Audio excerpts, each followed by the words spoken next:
This is Robert Goodman for Positive Strokes. I hope y'all having a great day. I hope you had a very prosperous day. Now, since you have a moment, I'd like to share a few things with you. I want to talk about allowing a person to be themselves. As human beings, everybody wants to be themselves. They want to conduct themselves the way they want to. They want to act in a manner that they want to. They may love you and they may care for you and in all types of ways, and they want to be with you and you want to be with them, but they're saying, well, you should do this and you should do that and you should do this and this is good for you. But do you take a moment and think that when you love someone, you allow them to be themselves and allow them to show their love in their manner, in the way that they should?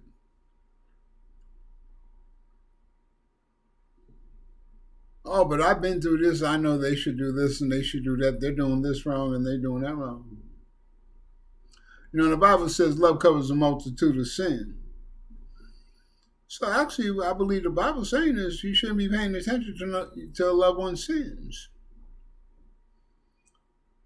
You must show them love, consideration, concern, express your viewpoint, and allow them to make their own decision.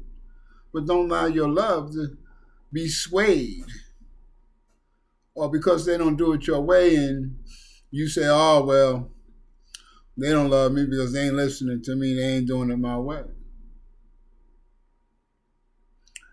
As a parent, I brought up 11 children.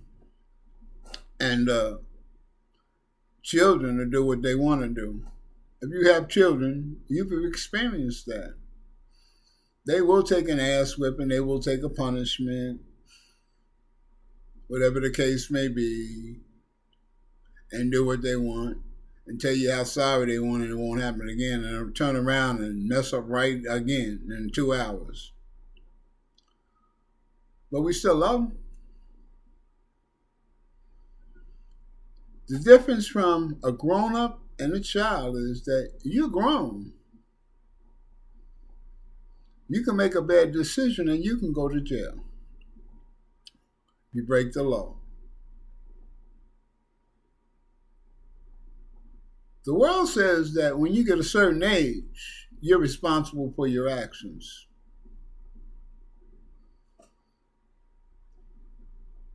That should be even in your relationship.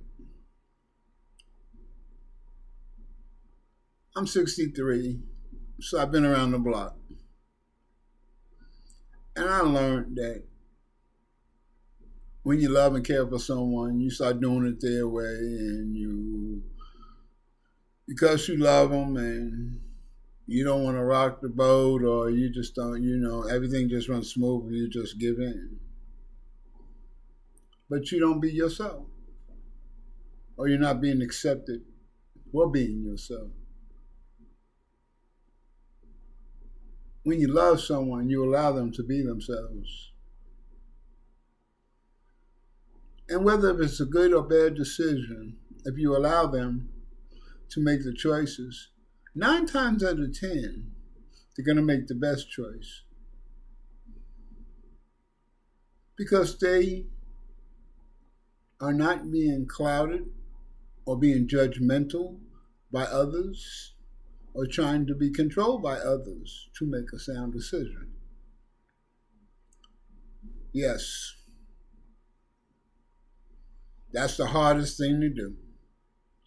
When you love someone and they choose to make a bad decision, and you think that you can change their mind by the information that you have.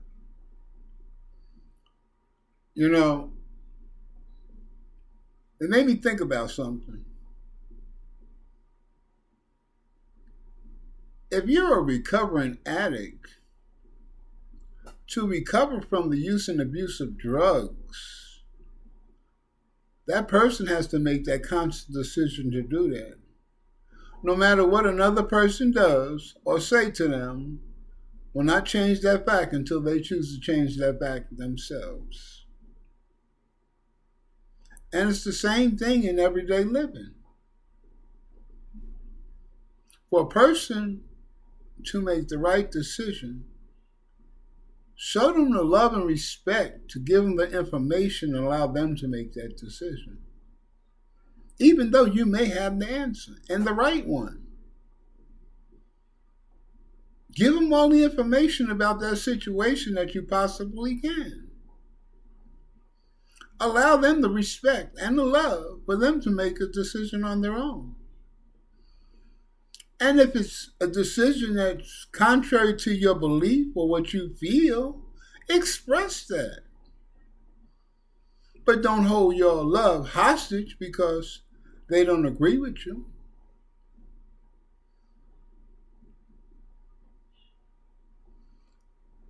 The interesting thing is, everybody has to find their own way in life.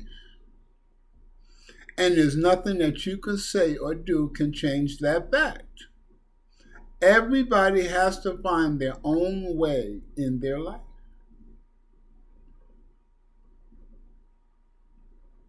I've learned that giving a person all the information about the circumstances and allowing them to make the best decision for themselves usually come out with some good decisions. Because they're approaching it with an open mind. But if we come at them and say, oh, you don't be stupid, don't do that. Right away, the wall comes up. Right away, the wall comes completely up. And people choose to make the negative decision on what they're trying to do. Which is very sad. Because they feel that you're talking to them or acting them in a manner that they don't know no better. That they stupid or they're dumb. I'm grown. Why can't I make my own decision?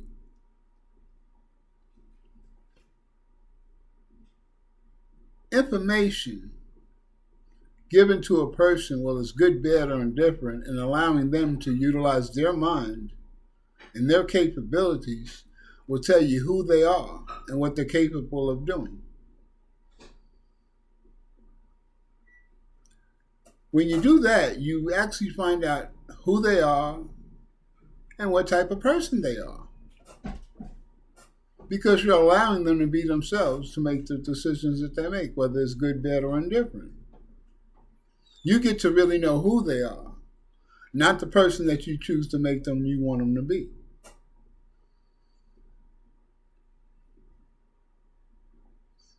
Do you try to control the narrative of everything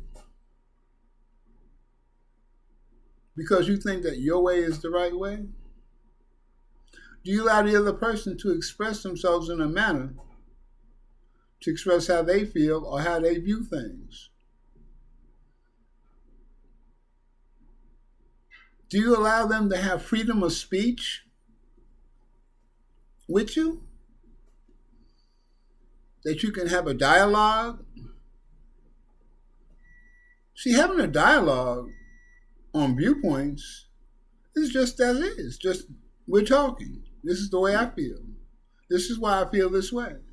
See, when you have a dialogue with somebody in that manner, you get to know why they feel that way and where their head's at.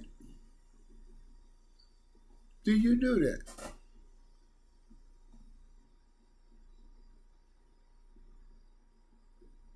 That's living life on life's terms. Once again, I say that like I said from my last video. We must live a life on life's terms, allowing a person to be who they are and to express themselves in a manner that they can understand for themselves. Well, that just made me think about something. Do you allow a person to have free speech, free choice of their actions and deeds? Do you allow the person the same freedom that you have, that you expect from them? Do you allow them to have it with you?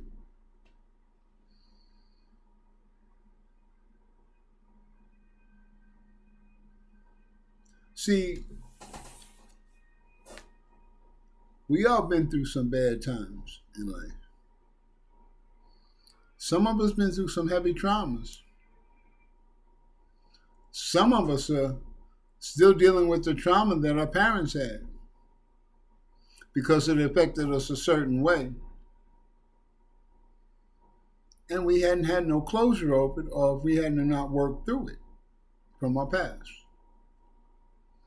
So our judgment is clouded from the beginning. Because we're still operating in the pain of the past. Yes, operating the pains of the past.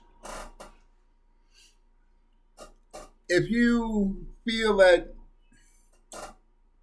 you have all these children and you are trying your hardest to do the right thing, but time has got away from you where they're grown now and they have their own viewpoints and the way they approach life, and you want to be close to them, but your circumstances, your finances, and the way you live is causing you that you have to get on your grind, that you don't have the time nor the resources, weighs heavy on your brain.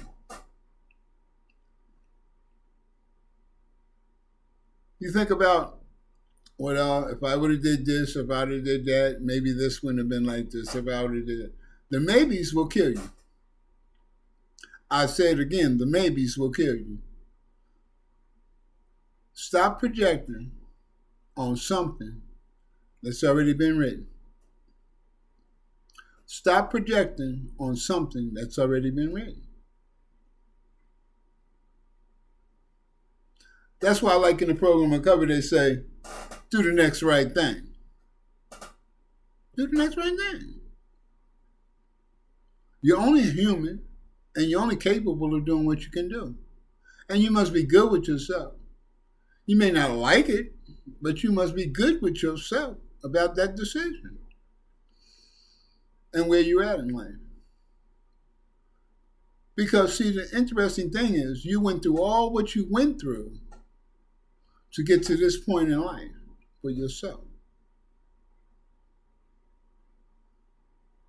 You survived your own personal hell and pain and trauma and got to this point.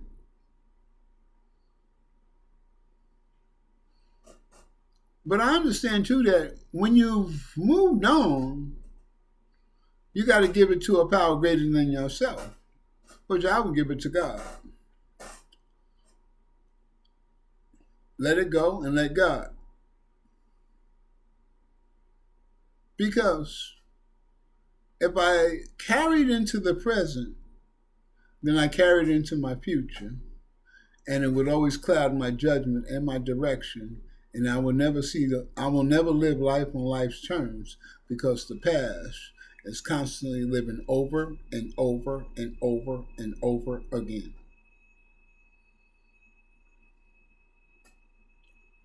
So, take a moment, close your eyes. Think back when you was a child, your happiest moment. Don't that put a smile to your face? Open your eyes.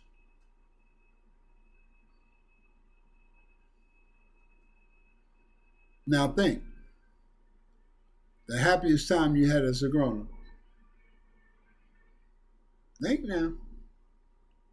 Just think about one. Close your eyes. Visualize that time in your mind. Open your eyes. Now, Think about the one when you was a child, the best time.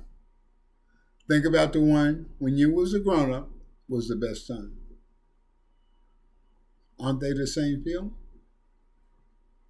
Won't they put a smile in your heart?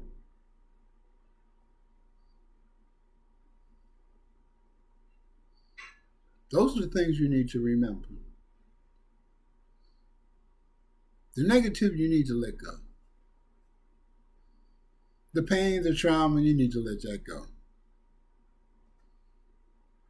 How can you move on in a relationship with somebody if you're carrying the past pain of what was done to you or what you've done to them? How can y'all move on to a better relationship?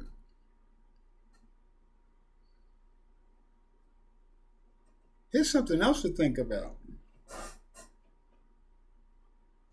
Do you know all the pain that they've been through to get to their point in this time in their life? To be who they are today? Have you allowed yourself to listen, to truly listen to the other person, to understand what life did to them to make them who they are today? What did life do to them to make them be who they are today? The only way you're going to find that information is you allow a person to be who they are in themselves.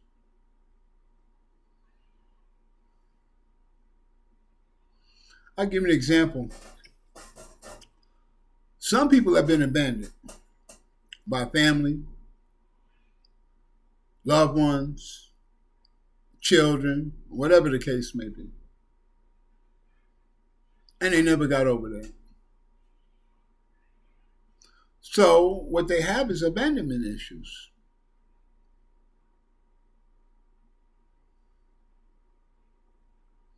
If they do not work on those issues about being abandoned,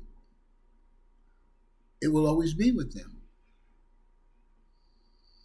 So when a circumstance from the past pops up and looks like the present, and they feel like they're going to be abandoned, they go into protective mode. They don't want to be abandoned.